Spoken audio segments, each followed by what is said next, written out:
আমি এটাকে কপি করে আমি এখানে নিয়ে পেস্ট করলাম। তাহলে দেখেন আমার কিন্তু ফর্মুলা হয়ে গেল। আসসালামু আলাইকুম। আমাদের এই এমপ্লয়ি ডাটাবেজে জয়নিং ডেট আছে এবং কনফার্মেশন ডেটটা ফাঁকা আছে। এখানে আমরা কনফার্মেশন ডেট বসাবো।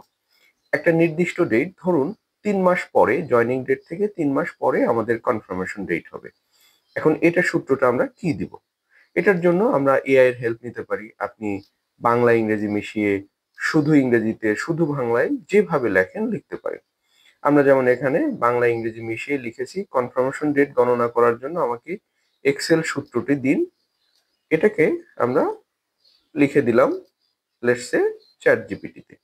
কনফার্মেশন ডেট গণনা করার জন্য আমাকে এক্সেল সূত্রটি দিন। E2, আমার যেখানে এই ডাটাটা আছে, এই যে ই আর হচ্ছে 2, ই কলাম 2 রো, সেল নাম্বার হচ্ছে E2। তাহলে আমি এখানে লিখে দিলাম E2 সেলে জয়নিং ডেট, তা থেকে কনফার্মেশন ডেট 3 মাস প্লাস হবে, 3 মান্থস প্লাস হবে।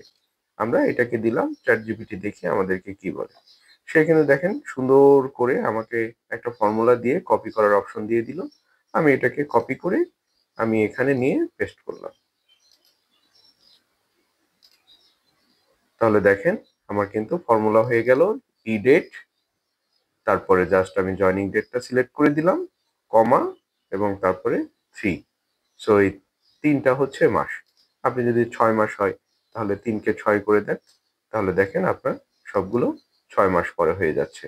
এইচআর প্রফেশনালদের জন্য এরকম আরো বেশি বেশি ভিডিও পেতে আমাদের চ্যানেলটিকে সাবস্ক্রাইব করুন, ফলো করুন, শেয়ার করুন। ধন্যবাদ।